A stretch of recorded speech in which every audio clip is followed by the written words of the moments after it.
Guys, welcome to the podcast. I want to thank you guys for your avid support of this podcast. Want to remind you guys that if you need to reach out to me, which I love interacting with each one of you, you can do so on my email, jscottoutdoors@gmail.com. You can also send me a direct message on Instagram. That's at jscottoutdoors. Guys, I want to thank the sponsors of this podcast. They are the ones that make it possible for me to spend the amount of time that I do on it. I want to thank GoHunt.com Insider. They are the best Western hunting resource out there. They've got the best draw odds, harvest statistics, strategy articles on how to draw different tags and different units across the West. Go to gohunt.com/jscott. You're going to get a $50 GoHunt Gear Shop gift card just for signing up. I also want to thank my friend Cody Nelson, who's the optics manager over there at gohunt.com. If you guys are interested in buying any optics at all, whether it be binos, spotting scopes, tripods, anything to do with glassing, give Cody a call. You can order directly from him. 702-847-8747. That's extension 2. You can also send him a text directly on his cell phone or call him at 602-399-3699. Also, you can reach him at optics@gohunt.com. Guys, I want to thank KUIU Ultralight Hunting. KUIU is the gear that I wear on all of my hunts. They're a direct-to-consumer brand. You can order product right off the website. That's KUIU.com, KUIU.com. I also want to thank phonescope.com. Use the JScott20 promo code. You're going to get a 10% discount on all orders. onxmaps.com. Use the JScott20 promo code to get a 20% discount on all orders. onX is the mapping resource that I use on my phone, whether I'm hunting, fishing, or in my real estate business. It's got great private public land overlay. It's got an aerial hybrid topo features, got breadcrumb, it's got measuring distance. It's a great tool. Go to onxmaps.com, use the JScott20 promo code. And then I also want to thank Apex Ammunition, the home of the Tungsten Super Shot, the TSS. Go to apexmunition.com to order ammo for your upcoming turkey hunt. Guys, let's get right to this episode with Spinnerfall Guide Service. Welcome to the J. Scott Outdoors podcast. Today we have Scott Barrus, the owner of Spinnerfall Guide Service up at the Green River in Utah. Scott, how you doing? Hey, doing great. Thanks for having me. Yeah, I'm looking forward to having you on this podcast. I've had a guy that guides for you, a friend of mine, Colby Crosland. He's been on the podcast several times, actually did a live Floating Down the River podcast, which I get a lot of feedback from. So it's going to be great to have you on today. Yeah, no, I'm excited. Thank you. Scott, so tell me a little bit about Spinnerfall Guide Service and how it all started. All right. So Spinnerfall started as a fly shop and a guide service back in 1986. They were based out of Salt Lake City, and it was started by the Howard family. And then basically they were, among the first outfitters to have a permit on the Green River, and ran that for a bunch of years. And then basically I started guiding for the company actually started running shuttles for the guides back in '98, and then they offered me a job as a guide in '99. So basically I dropped out of college and jumped on board, bought a drift boat instead of paying tuition, and kind of took off from there. Good investment. So what year was that you really started guiding at the Green? Was 99. 99. So I mean, you're 20 years into this. Let's talk a little bit about the river itself. People have heard me do podcasts before, and you've got the Green River all the way up from Wyoming, flows all the way down into Flaming Gorge, and then you've got the ABC section there. Talk a little bit about the river itself. Yeah, so we have 30 miles of water that we're allowed to guide it, basically from Flaming Gorge down to the Colorado state line. The river really changes drastically as you go through 30 miles. You're in a really deep canyon section at the first 7 miles, which is the A section.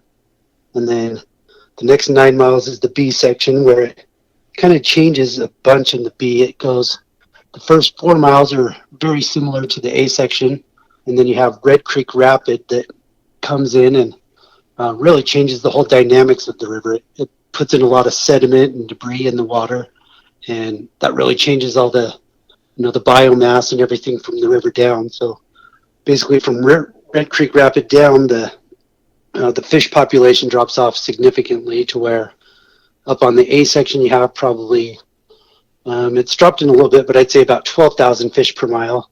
Where the very last mile on the C section, I would say it's probably 250 fish a mile. So it definitely changes pretty rapidly through the 30 miles there. Scott, at one time, was there 18 to 20,000 fish per mile in that A section, or do you think that that was a little bit aggressive in the calculations?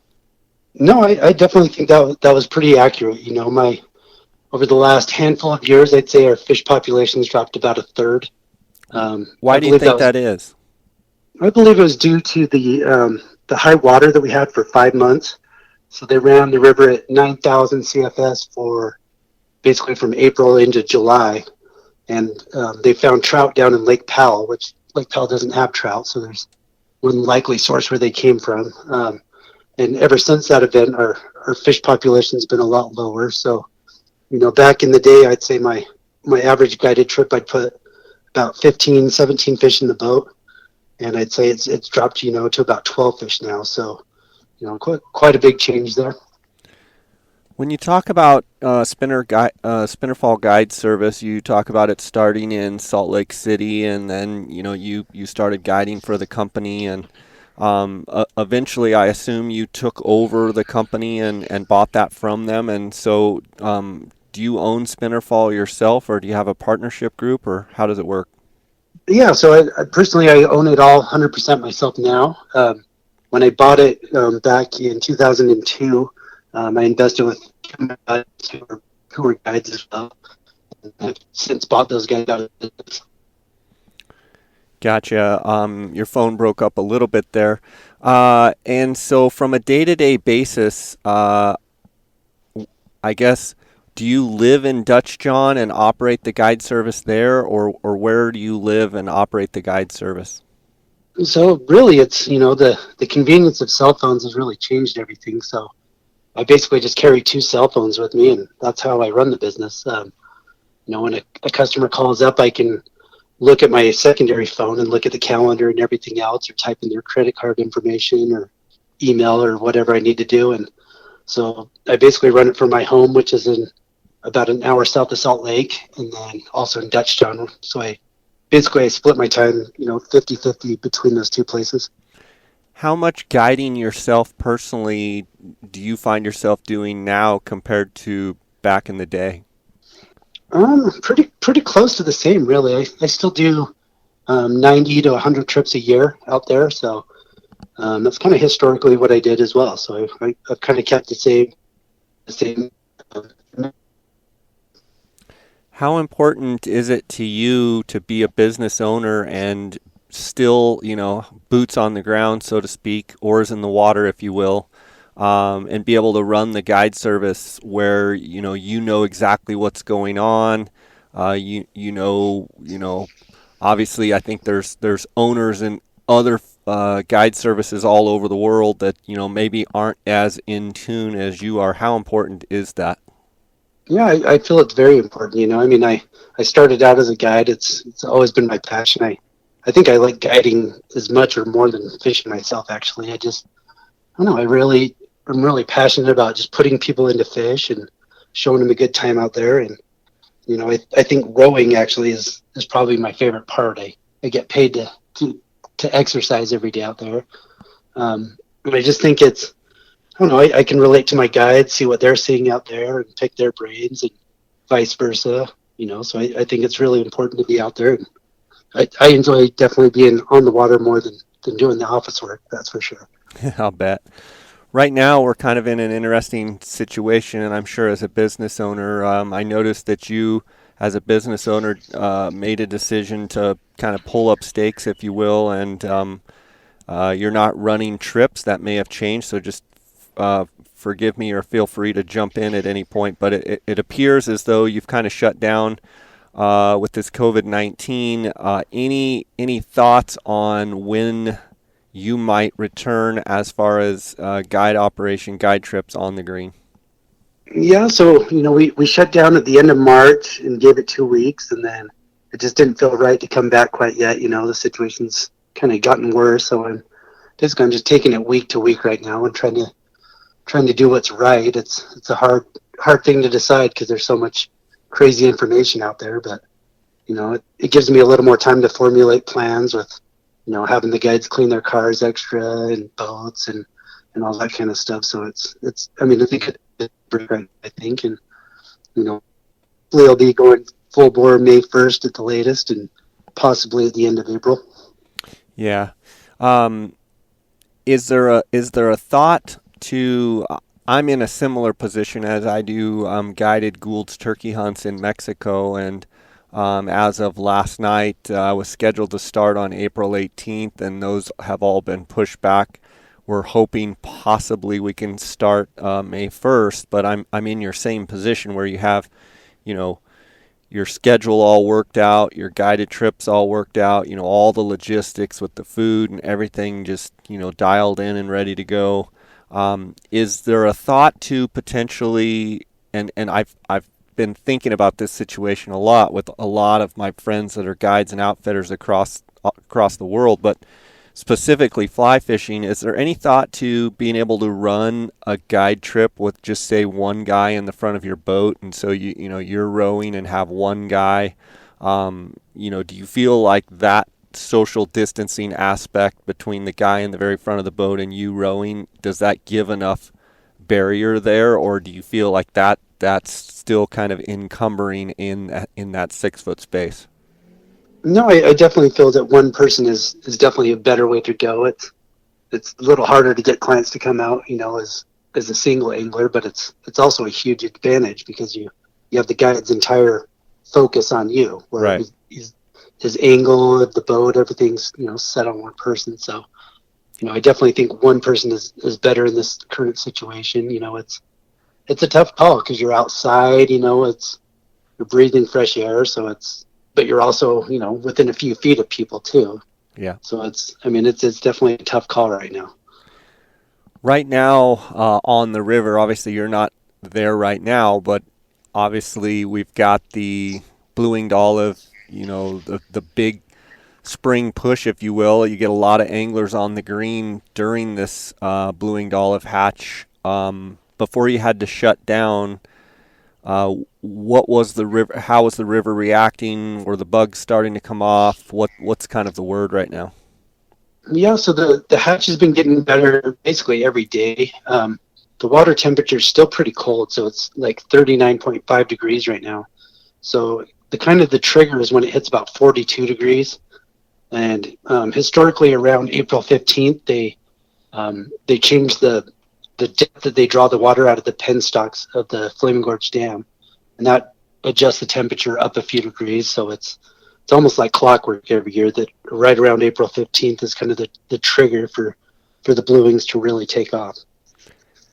You get a very prolific hatch. I've fished it before, but I mean, would you consider the Bluinged olive hatch on the Green River in mid-April to be like you said, like clockwork? And would you consider it to be super prolific? Oh yeah, definitely. I mean, there's times where there's almost too many bugs out there where you just have your clients just sit back and just watch because your fly is one in a million and it doesn't really have much of a chance of getting eaten because there's so many bugs on the water. But there are times where you can see almost 1,000 fish up just chomping on bugs, and it's an amazing thing to watch. So it can be frustrating when it gets too thick, but it's also a really cool phenomenon to witness as well. I think there's probably times when you're floating and it's, think of middle of the summer, just hot days, and nothing's happening really, and then you think back at those times when literally, like what you're saying, is you see 1,000 fish heads, and you go down a mile and see 1,000 more fish heads, and literally every seam you're looking at has fish just chomping. Talking specifically about this blue wing hatch, does it normally go like for a couple of weeks into early May, or give us the time frame in which that hatch usually happens? Yeah, so as I mentioned, the peaks kind of starts around April 15th, and then the best hatches are typically from the 15th till the end of April. And then the river kind of enters a transition a little bit, just depending on the weather and everything. But we'll see bluewings, through, early June. We'll still get some bluewing olives out there. They tend to get smaller as the hatch goes on. So early in the hatch, they'll be like 14s and 16s. And then later in the hatch, they end up being mostly 18s out there. And then, if you get a nice rainy day, like in mid May, though, you'll get tons of bluewings out there. So it's a pretty long, consistent hatch. And the fish immediately, I mean, they seem, as much as any bug I've ever seen, they seem to really key in on when those blue wings adults, well, before the blue wing adults are on the water, when they're emerging, but then once they're on the water, it seems like no matter when a blue wing comes off, fish just key in on them immediately. Would you agree with that? Oh yeah, definitely. The bluewings on the Green River are very much gray in color, and I think it's basically the first big meal that the trout have had. They've been eating little scuds and midges all winter, so it's their first exciting big meal of the year. So I definitely think it's one of the best hatches in times of the year to fish the Green.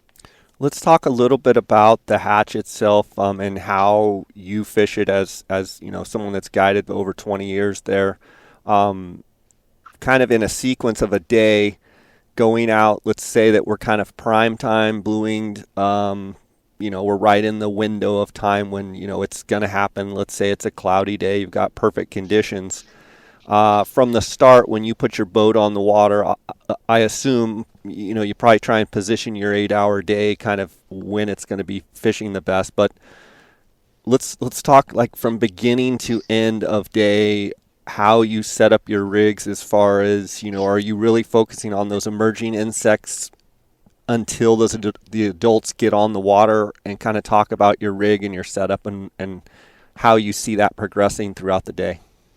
Yeah, so I'm kind of old school because I've been on the river a while, but basically I start out typically with a 9 foot nymph rig in the morning. I still use yarn indicators. I'm pretty sure I'm the only guide on the river that still does that.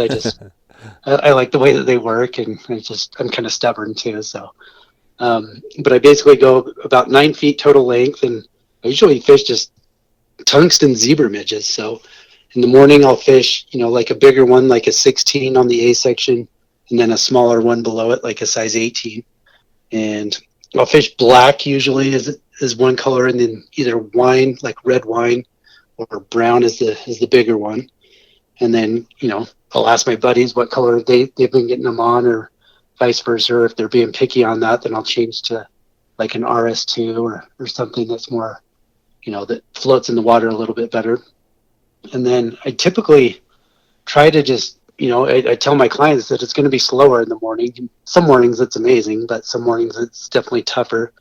And it seems like the fish know, depending on the weather, they know that it's going to come off, and some mornings they could care less to feed, and they're slow, and they're just waiting for the hatch.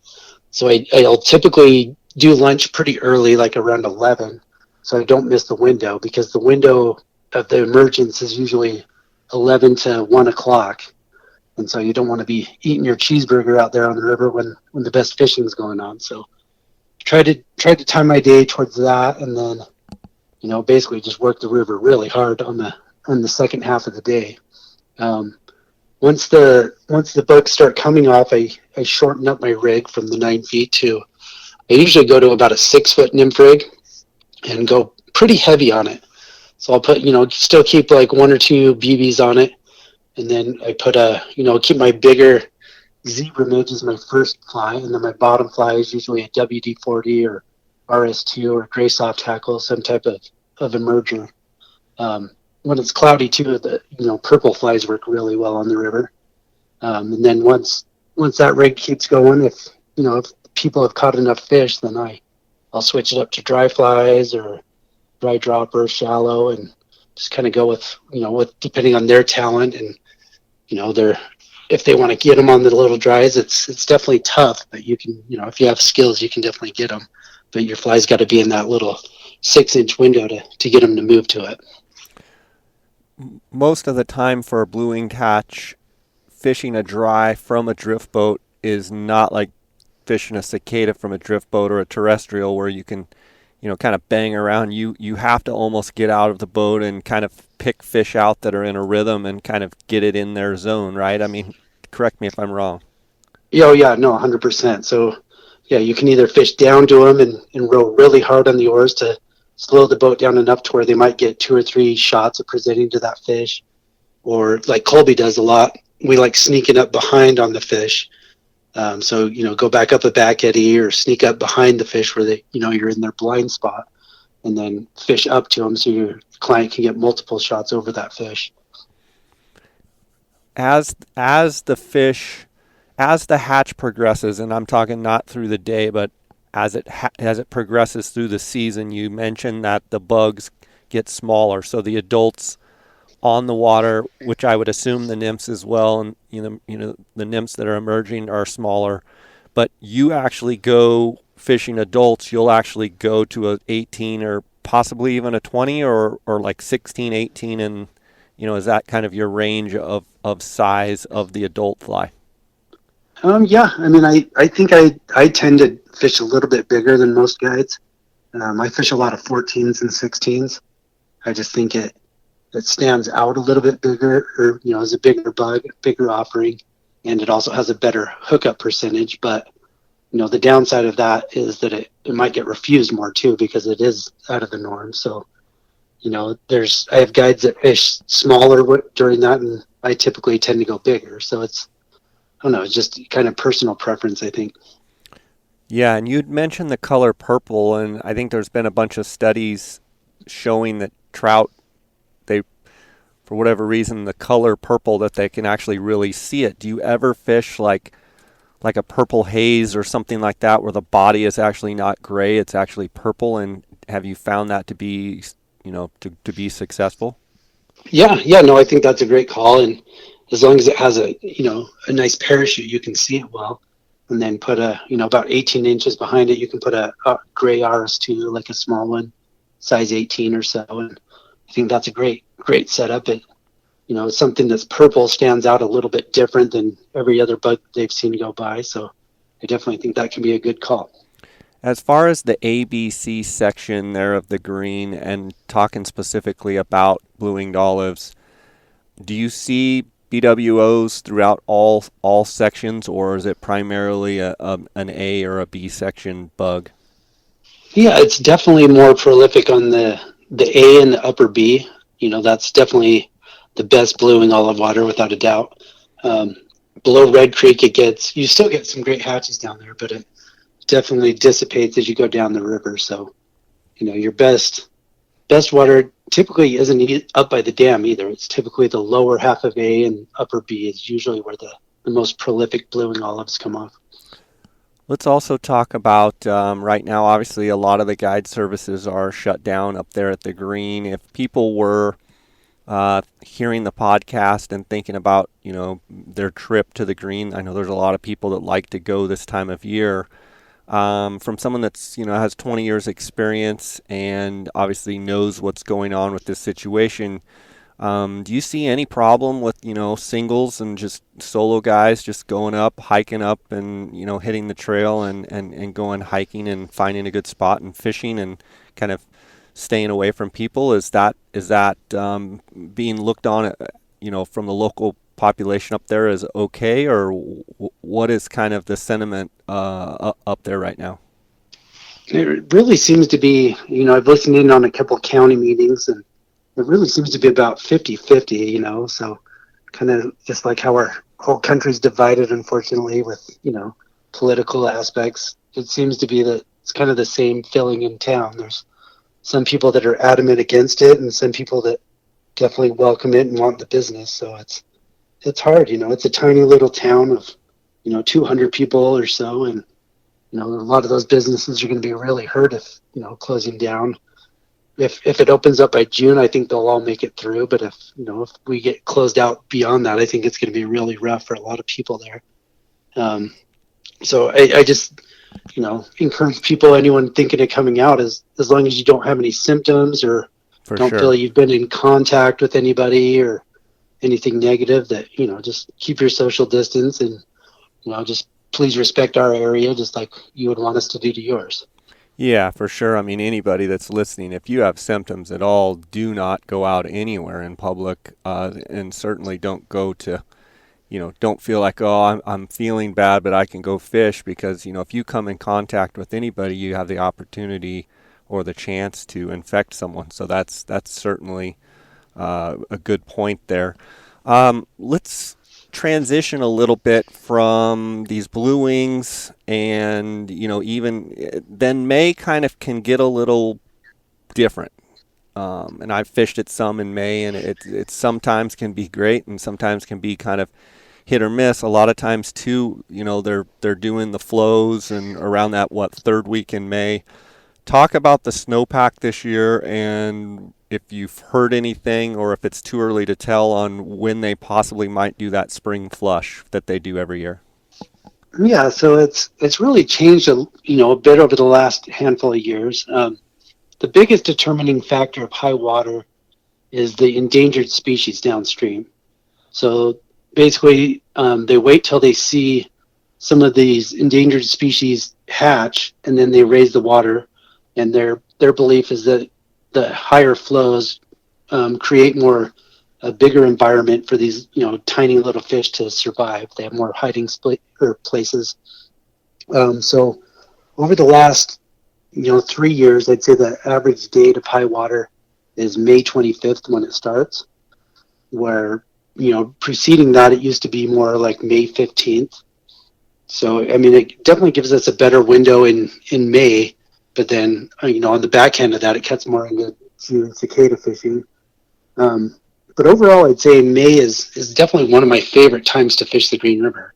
I'd say probably the day that I caught the most fish ever on the river was May 10th, and it was just the cicadas had come out early, and I was just throwing a Chernobyl ant, and I mean honestly, we couldn't get down the river. We caught so many fish. Just we'd catch a fish, anchor up, land it, and then off of anchor they'd catch one or two more fish casting, and then I'd pick up anchor, maybe make it 50 feet, and we'd catch another fish or two. And I mean, honestly, I don't think there's many days that I've put 100 fish in the boat, but I would definitely say that day we did. You mentioned cicadas. I've been fortunate, I think, over the last, I don't know, 6, 7, 8 years, been able to be up there during cicada time. And, some years have been better than others. It seemed like last year I went 3 different times, and I kept going thinking they weren't going to be on cicadas, and they were still eating them. I mean, like a month or even month and a half, like the last trip was even the best trip. How would you rate the cicada hatch last year compared to your 20 years of experience on the green? Yeah, I mean, I saw you out there, a couple times, and I saw you slamming them, so that was awesome. But I would say last year was top two that I've ever seen. It was pretty amazing. So I would say that prior to last year, the 2002 was the second best year, and last year, if you had 17 years, which especially the Mondo cicadas tend to be on that cycle. So 2002 to 2019 was 17 years. But the very best year I ever saw was 2003, the year right after we had the big fire, and everybody was really worried that the fire might have killed all the cicadas, and it ended up being the best year that we had ever seen. And so, this year definitely, at least in my opinion, is set up to be, top shelf as well. So you think after having such an amazing year, there's nothing that would lead you to believe that all of a sudden it's going to be a rough year and they're not gonna hatch. You believe that we could follow up and have another bang up year. I do. The smaller cicadas are very hard to predict, but the bigger ones definitely tend to be on that 17-year cycle. In 2003, I saw some tan ones that I've only seen twice they were tan cicadas about a size 6. And then we also had the Mondo cicadas and the little ones. So, definitely have my fingers crossed, but I think this year could be epic out there. Well, that's something that fly fishermen if anybody's been able to fish that hatch, they know exactly what we're talking about. It's amazing time. Talk a little bit about your rig as far as your leader and your length. Let's just say prime cicada fishing. What are you using 2x or what are you using? Yeah, so kind of a rule of thumb is to take your fly size and divide it by three, and that's kind of a standard tippet size that will cast the fly well. So if you're fishing a size 12, then you'd want to fish 4x.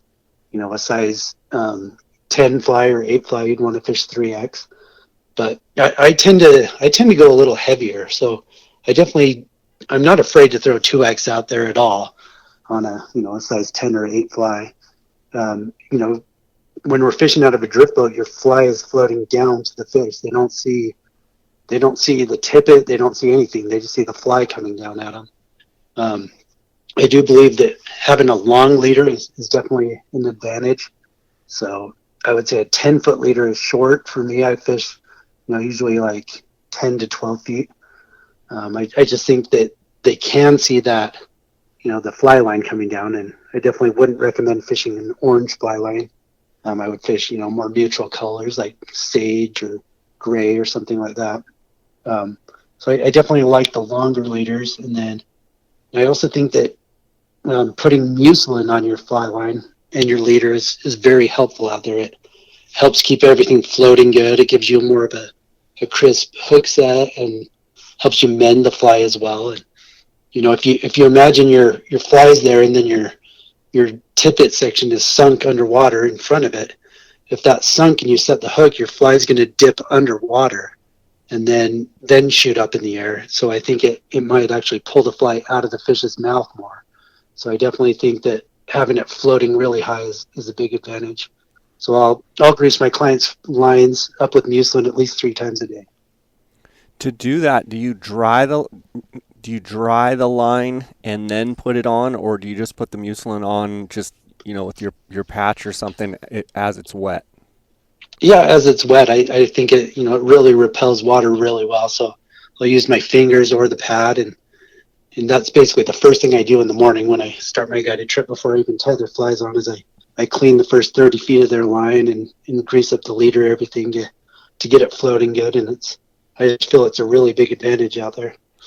Talk about fishing a cicada pattern. And one of the things that I learned years ago watching some of the guides and fishing with some of the guides on the green is they turn the boat literally sideways if you're fishing with two anglers, and they get the anglers to cast obviously downstream so that the fly is leading the boat. And you know I've started seeing it on other rivers as well, but at the green, you guys are notorious for basically getting those bugs way out in front of the boat downstream, for the listeners, downstream of the boat, and then the guides have an amazing way to keep that boat where both fishermen, their bugs are like leading the parade, if you will.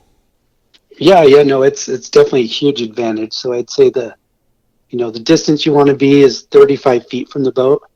I think if you're closer, the fish can definitely see, the silhouette or the profile of the angler there. So I think distance is definitely key. And then, yeah, I mean, the guides will trust the middle of the river a lot.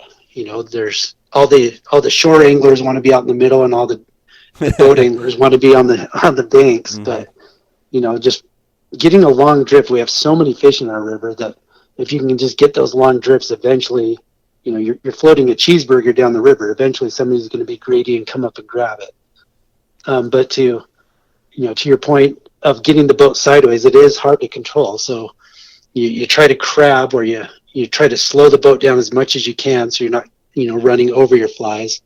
And so I tend to push the boat forward and then pull it back, and push and then pull, and then just kind of keep the speed. And you definitely have to have your clients leave a bit of slack out there. So I always want at least 3 feet of slack on the fly line, and I think that it makes up for my errors rowing, and then it also slows down your hook set, because you're fishing such a big bug that the fish eat it slowly. They don't just come up and hammer that thing. They've learned if they're slower, their chances of, if it's a fake offering, is of getting away is better. So the fish come up, eat it really slow. I think they keep their mouth open and go down about a foot or so with their mouth open and use the water to force that bug down their throat. So if you set the hook too early, I think you pull it right back out of their mouth.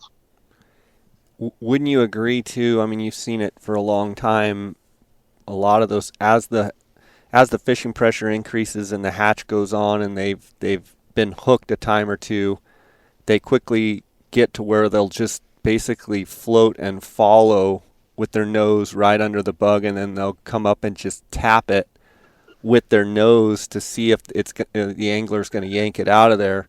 Talk about what you do or what you tell clients when the bug's, floating and the fish is basically right underneath it. I mean, it's hard because it's such a visual river. The river's crystal clear. You can see this fish moving up to your fly. You've flown in from California or wherever. You're totally excited at your moment. And yeah, I mean, people definitely pull the trigger way too early very often. So kind of a standard saying came from New Zealand: the God save the Queen when you see the fish coming. Let them eat the fly and go down. And it's typically better to be late than early. So the guys that tend to do the best on the cicadas are drunks and 80-year-olds because they're just a lot slower on their reaction. Let's shift a little bit talking about some of the other terrestrials. I know ants have been a huge consistent fly there on the Green River. When do you normally see, some of the ants and, some of the triple doubles and some of those things become a real prevalent fly for guys catching fish? Yeah, I mean the triple double is definitely one of the very best flies on the river, hands down. I'd put it among the top probably 5 flies on the river. I carry them in tan, um, black, and also in purple for cloudy days. Those flies definitely they land the right way no matter which way they land, and they sit pretty low in the water. And I don't know, they don't have an indicator, so they're a little bit hard to see, but that fly just works. It looks like a beetle or an ant, or could be a caddis. It's just a very fishy fly. But the ants can come off basically from late April through the rest of the year. A lot of times when there's fish that are being really picky, a size 18 parachute ant will usually do the trick on that fish. It's just a food source that I think they really care to eat. In the case of fishing ants, do you find yourself, let's say it's cicada type season, it's June, into May, June, and it's, cicadas are out. Do you fish a single cicada, or do you fish a cicada with say a triple double or something trailing it, or are you strictly focused on that single bug? I personally like the single bug better. I think the double rig tends to drag one another, which the fish on the green see so many flies that if it's not drifting perfectly, they're going to refuse it. The only time I typically like a double rig is during the caddis, because the caddis will skitter and dance Skate. around out Mhm. on the water and skate. Yeah, so I typically don't. Some guides definitely, you know, it's playing the odds really, because you have double the chances to draw their attention. But in my mind, if it's not perfect, then it's not going to work. You mentioned Caddis. Last summer I was there, and it was the first time that I got to see really good. I don't know why, but it was kind of the first time that I had seen fish really key in on Caddis. Talk about Caddis, kind of the colors that you like, and some of your experience fishing Caddis, whether it be dries or the Caddis pupa or larva or what have you. Yeah, so I think caddis is definitely among the trout's favorite food, if it's not their very favorite. It's you don't see too many bugs where the fish jump out of the water. You seem to be chasing those emergers, and they'll jump 3 feet out of the water trying to get that bug. So for whatever reason, it's like trout candy for them. They love those things. And when we have the caddis on the river, there's also other hatches going on. So when they first start at the end of June, We have PMDs and also yellow Sally stoneflies. So, there's definitely fish that seem to key into each one of those hatches. But if you ask me, I personally think the caddis outfishes all of those other ones. So, a lot of guides will fish a yellow Sally and a caddis pattern, but I typically just go double caddis out there or single caddis, depending on what I see. What colors? So the caddis on the green they're usually, you see some 14s through 18s, even 20s. They can be black, they can be tan or gray. I'd say tan and gray are the more common ones. So there's definitely a few varieties of them out there. And I'll typically fish, just a basic elk hair caddis, like a size 16 or 14, just something that's easy to see. And then I'll put a much smaller one behind it. So Same I'll fish color, that. you'll just get way smaller and a little micro. Sometimes, so I'll fish a peacock caddis. That's a great little fly, is my back fly or smaller fly, and then just one I can see, and usually one of those will do the trick. Caddis typically on the green. When do you see them? When do you see the adults? Or let me back up. When do you see the fish truly keen in on the surface with caddis? Is it a day hatch or an evening, or what do you see the most? You definitely see both. The evenings can be phenomenal. We had a trip a couple of years ago where we went down the river and we basically just took a side. So I was with a paying guide trip, and then my clients that were in the other boat had their own boat, and so we let them choose. They chose left side, we chose right side, or took the right side, and basically they had a banner day. This was in the evening, and we had a rough day. Like, we had like a handful of opportunities, and they said it was one of the best days they ever had out there. So it was kind of a freak occurrence out there where, for whatever reason, the wind or whatever the factor was, all the bugs seemed to be on the left side of the river that day. And was shade a factor, or like you mentioned wind? Wind can play havoc when, even with Bluinged olives, if you get wind, it blows the adults off the water. Talk about that, what you do Yeah, in a windy situation. yeah. I mean, it seems to blow to one side or the other a lot. If it's windy, definitely an emerger just below can be key, because the trout don't want to come up and eat a meal that's going to escape from them all the time and be harder. So I think they'll definitely focus on bugs, just in the surface film or down a little bit lower. But yeah, I've seen it, where it's shady on the left side could be definitely a big factor. Shade helps the trout hide from all the ospreys and the anglers out there. So there's definitely times on the green where fishing, my whole day is made by the shady spots. All the dry or the sunny spots just aren't doing as well, where the shade seems to be the key to that day. But then I've seen the same thing where the wind blew during the cicadas last summer. One of my other guides, JD, was on the right side and I was on the left side, and I watched him get 6 doubles in a row. Like, it was insane, and we caught like 2 or 3 fish while he caught 12. I mean, it was just insane. And that's when you say, "I'm the owner. We're switching sides." No, it's all good. I think Yeah, we all just want our clients to have fun, and it yeah, is what it is. It's for sure. there's Talk a little bit about that from a guiding standpoint. And, obviously the green gets a lot of traffic, recreational traffic, fishing traffic, as well as, wade fishermen, and the ethics as far as giving people space and all of that. I know, people come from all over and they have different spacing and different ideas of what's, like if you come from a place where you don't ever see anybody, you think if someone gets 100 yards from you, if there's a wade fisherman and a guide's coming down right, river right, and there's a wade fisherman and he's like 100 or 200 yards. And I've seen it where guide boats, then will, about 100 yards out, they'll kind of pull and go around. But it's kind of difficult because everybody has a different sense or threshold of what's acceptable and what's not. I mean, if you fish the Green or the San Juan or some of these places, or in Montana where you get tons of pressure, It may be you give a guy on, in another boat or wade fisherman, 25 yards, and you move around and you think everything's fine and they freak out. Talk about, from your perspective on the green, what is kind of an acceptable buffer, if you will. Yeah, I mean, it's definitely, as you mentioned, it's kind of a tough call. I think you should just go with kind of the golden rule, to where you do unto others as you'd want done to yourself. So, if you feel like, you especially if somebody's hiked up 3 or 4 miles up the river, I'll tend to give them a lot more space than I would, the guy that's sitting right at the boat ramp at Little Hole there.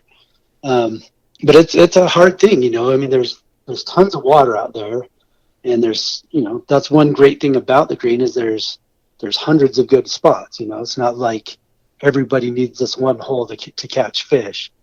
So, I definitely think you need to give people space. And, probably the thing that drives the guides crazy the most is when somebody is rowing right down the bank, because that messes up the fishing for everybody behind him for the next, 20, 30 minutes. Yeah. So, keeping off the bank a good 20, 30 feet will definitely help everybody else out. But I mean, typically you should go down the river. If you're going to fish back up a back eddy, you should go to the bottom of the back eddy and then come up it, not cut into it in the middle and cut somebody off that way. And I mean, it's hard. You get people, like you said, from all over, and they have different views of how it should be. And I know I've made people mad, and other people have made me mad. And typically the only time a guide's going to yell at you out there is when they're having a tough day, where they, Right. they feel like they're desperate to get their client another opportunity or two. So usually we tend to get along pretty well, where, I've heard horror stories from other places where tires get slashed or, things of that nature. But typically on the green, we're pretty nice with everybody. Yeah, I've certainly had my own situations where I've had guides on the green that have been very gracious with me, whether I've gotten the boat out of position or, not paying attention and trying to net a fish, or, just, basically doing our thing and then realize we've just mucked up someone's deal. And, for the most part, I've had it's not like it's happened a bunch, but I've definitely had a few times where guides could have probably chewed me out and were very gracious. So, it seems like that environment up there is a nice, just good, solid environment of guides, and from all companies as well. It just seems like it's a good place. One thing we haven't talked about is streamers. Streamers on the green. If you had to pick one color, I'm not even going to tell you conditions, but just one color of streamer on the green, what would your color be? I would say ginger, probably without a hesitation. So that ginger, for those listening, that's kind of a yellowish color, right? Kind of a yellowish, tannish kind of color. That best way to describe it? Yeah, I'm not 100% sure why it works so good, and maybe it looks like a little brown trout or a little sculpin, but I don't know, that colored fly, basically there's a fly called a Goldilocks, which is basically just a really heavy woolly bugger that's gold color, and that fly works really good. Every guide on the river has that in their fly box. And typically if I'm throwing streamers, I'll throw on like a black sextungeon or a black sculpin or something, and then a gold fly, a Goldilocks or something, and kind of see which one the fish seem to be responding to better that day. Purple's always a great fly on colored, on cloudy colored days. And then, white can be really good. A lot of guides like olive. I personally don't like olive out there, but a lot of people love that color. So I think, the fly speed and the location, if your fly lands 2 or 3 feet in front of a fish that's angry or aggressive, then I think that's more important than anything, really. What would you say ideal streamer conditions, whether it be time of year, sunny, cloudy, stormy, what in your mind on the green makes for ideal streamer fishing, or time of year, or talk about that a little bit? Yeah, I mean, I would say probably the most consistent time of year to fish streamers is probably February and into early March. It just seems that the fish are really aggressive towards them that time of year. Maybe they're just hungry and tired of eating the same tired of the same midges, scuds and midges and everything. So that time of year is probably the most consistent. I don't do as well on bright sunny days, throwing streamers definitely. I would say it's more, super early in the morning or, at dusk are typically the two best times overall. And then, yeah, those dark cloudy days or when it's raining seem to be great streamer weather when we don't want to be out there is when the streamers seem to be the best. Let's talk about some of the big fish in the river, and from someone that's done it 20 plus years, are there as many big fish as there's ever been? Are there less big fish? And I'm talking about, well, your idea of big and my idea of big are probably two different things, but talk about the absolute, giant fish like, the one fish per section, and then talk about, just some of those chunky, whether it be 20 to 25 inch type fish. Give us a feel for what your thoughts are. Yeah, I mean, it's the green definitely holds a lot of huge fish. I would say pretty much every big deep pool that you go through on the A and upper B section, I would say that those spots all have a 8-pound plus trout in them. There's got to be one trout that's the big dog in all those spots. And I think those fish, they really just hang out most of the day and just wait till nighttime to feed. So I think they just sit behind a big boulder in a rapid or wherever they're comfortable and just hang out most of the time. So they're really hard to get to. The biggest trout I've ever seen on the river, I would guess about 30 pounds. Oh my gosh. It was a huge rainbow. I mean, the red stripe would have been a nice trout. The red stripe was probably 6 inches tall and over 20 inches long. Oh my goodness. Yeah, I mean, there's fish in there that are just monstrous. What happened to that fish? Or did you see someone catch it or just watched it or what? Yeah, so a handful of us, this was back when I first started guiding, a handful of us knew about it. It was about 2.5 miles down on the A section, and a bunch of people put a bunch of weights on sculpins and tried to run it in front of it, and basically nobody ever hooked it to my knowledge. But I mean, yeah, it was just a monster fish. Jeez. But the biggest trout ever caught on the green used to be the world record. It was 29 pounds back in '98, which it's been broken several times since then. But yeah, there's some monster trout out there. The biggest one I've ever had somebody catch was 31 inches and probably about 11 pounds. Brown or rainbow? Brown trout, and it ate a dry fly. It ate a size 2 hopper. No way. Yeah, did you did you target the fish, or did you just all of a sudden see the snout come up and just die? No, you could see it from quite a ways away, from almost 100 yards away. You could see it up there. It was a windy day in August, and there were just tons of grasshoppers getting blown in the river, and it was just up there sucking them down. And the guy in the front of the boat, his fly got to the fish first, and the fish ate his fly, and he fumbled his fly rod, dropped his fly rod in the boat. As I would too. And he never even set the hook. The fish spit the fly back up, and then his daughter was in the back of the boat, and she had the exact same fly on and coming right behind it, and she hooked it, and actually, about a half hour later landed it. So unreal. Did the fish go just nuts when she hooked it? Oh yeah, it was. I mean, she was on a little 5-weight Winston rod, super soft, and I basically just rode my ass off and stayed right on top of it.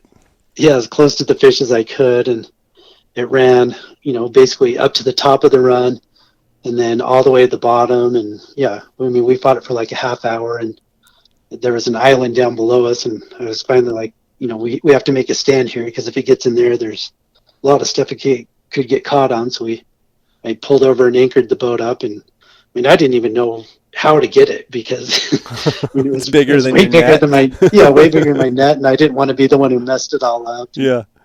I made a few stabs at it and finally got it in. So was it just hanging out of the net? Oh yeah, I mean, it was definitely. I mean, I couldn't measure it on my cooler, so I had to soak the floor of my drift boat, and then lay the fish down, and then get the tape measure to measure it, and then put it back. But that fish, so that was in 2008, and I've hooked that fish 3 other times. Never got it again, but I've hooked it, and it's always been in the same spot. How big is it now? It's hard to say. I don't think it's much bigger, like lengthwise, but I mean, it's definitely, you don't see too many alligator heads sticking out of the river eating dry flies very often. And Eating small children that float by? yeah, so I was up eating PMDs one day, and I've seen it also. I've got it twice to eat the big grasshopper things, patterns, and then I was up eating PMDs another day. So Is it one of those things that every single time you float by, you look over where is it a male or female? it's a male, and it's in the middle of a run and just this froggy water. Like it doesn't look like anything good. And every time I'm there, I definitely look. And Where's I what's his nickname? I'm sure you named him something. the client named it Ganuba, which is pretty funny. But I don't think the fish is still alive anymore. I hooked it 2 years ago with a client, and he had it on for a second. We got it, he had hooked it, and it just popped right off, and I saw it sideways for a second. But at that time, I mean, time stood still during that. Like I told the clients, like don't move, like any little movement in the boat or anything might have spooked it. And that was a very intense moment, probably the most intense moment of my caddy career, really, because I knew what it was and what Right. It's could almost better happen. if you don't know, isn't it? Yeah, oh yeah, definitely. uh, you hear very little about the C-section, and most of what I hear about the C-section is guys going down there and absolutely just getting it handed to them and not catching, I mean, like getting skunked and not catching a single fish. There are times, though, that I know that the guides have it kind of dialed in and can catch quite a few fish on C. Talk about that. Talk about C. Yeah, I mean, it definitely holds more fish than people think, but I don't know, they're more temperamental down there. They're definitely spookier, they're, if you get too close in a boat, you definitely have to, I mentioned on the upper river, 35 feet is my ideal, where down there, I'd say it's definitely another 10 feet, 40 or 45 feet down there. So they see far less pressure. They have less bugs though as well. So there's less, because the river's sandier, there's less natural hatches and opportunities for them. So they tend to be more apt to come up and eat a big dry fly down there. Probably, I don't know, 15 years ago, I saw an aquatic wasp patch down there, which I've never seen since. And these things were like a size 8, 3 segments, and the middle segment was bright red. So if you had anything that was black and bright red on, basically the fish were going nuts. And it blew my mind how many fish I saw rising. I saw hundreds of fish rising down there, which I'd never seen before. So there's definitely more fish down there than people think, but I think you scare them a lot more than you actually get your fly to them. In other words, before you're even in the game, they're already spooked and off of your rig. Like you don't even, you're not even in the game basically. Yeah, I think that happens a ton where, on the A or the B, they see enough boat traffic where the fish that you're floating down to just hold their spot. Where I think down on C, you spook a fish and it spooks downstream, and then it spooks, the next 10 fish as well. So I definitely think it's definitely tougher down there to catch fish. But, as you mentioned, at times it's the best spot on the river to be fishing too. Hatches tend to move up a river system because the water temperature warms up down there. So, especially the yellow sally hatch can be really good on C before anybody's seen any on A or B. Yellow Sally is a bug that, I mean, on a lot of these western rivers, you can get just blanket hatches of yellow sallies, and it took me a while to figure, and I still don't have them figured out, but it took me a while to actually get where I caught fish on yellow sally dries, and I don't know what my problem was, but speaking of yellow sallies, do you fish a yellow sally nymph, like an iron sally or something like that, when the yellow sallies are real, right when they're, hatching? Do you fish a nymph, or are you strictly fishing a dry? I tend to fish dry just solo a lot, but I definitely like the dry dropper, especially, the fish population, as I mentioned earlier, has dropped a bit. So I tend to find myself fishing a dry dropper rig a little bit more. Gives you, just that handful more of opportunities for your clients. And then Iron Sally is definitely one of the very best patterns What out size there. on the green would you like, a 14? Yep, I like the 14, and I fish a Frenchie a lot too. Frenchie could be a Caddis or it could be a yellow Sally down there, and the yellow Sallies they tend to come out in waves, so there'll be like none, and then all of a sudden there'll be just like a couple hundred of them dancing on the river, dropping their eggs, and then they just all of a sudden fly back to the bushes and do their thing, and then another wave will come a little later. So they're definitely a little bit more random than some of the other hatches. When the yellow Um, sallies are going, you talk about those waves. I mean, do you get where you're fishing yellow sally when they're really on, and then you go back and switch and fish something else, and then when you kind of start notice them again, you switch, or do you just fish yellow sally throughout the whole, 3-hour period or something? yeah, I mean, they're kind of going on when the caddis are out there. So a lot of what I'll do is actually fish an amber triple double. Mm-hmm. So an amber triple double definitely looks like a yellow Sally, but it could be a caddis as well. So Mm-hmm. it's a great kind of overall pattern. So I'll typically fish that fly, and then as I mentioned, a little caddis behind it. Um, the yellow Sallies are interesting though because when I first started guiding, we didn't have any of them on the river. Really? So, yeah, so I kind of have a theory on where they came from. A bunch of the guides, including myself, used to go up and fish the upper green in Wyoming, Mm-hmm. and they had a Love it up prolific there. catch up. Yeah. Yeah, they had a prolific catch up there, and I think that we brought them on our drift boats. The eggs and some of the live bugs as well. And Interesting. I honestly think that's where they came from on our river. It's funny, the last couple of years, kind of in that June, July, it's probably July more. It's funny you mentioned that. I just think back, when I first started going to the green compared to now, it seems like Yellow Sally, prolific Yellow Sally hatches. Yeah, I mean it's definitely one of our very best hatches there. I think our PMDs used to be really good and they've declined, and the yellow sallies seem to take off better on our river. And it could definitely be due to the fire that we had in 2002, the Mustang Ridge fire. That blew a ton of sediment into the water, and I think the yellow sallies like that, and the PMD nymphs probably don't like it as much. Interesting stuff. Well, Scott, you've been very generous with your time. It's been great talking to you about the Green River. And, I've always, even before I met Colby, I've always admired the guides at Spinnerfall floating on the river. And you've got a great group that work with you.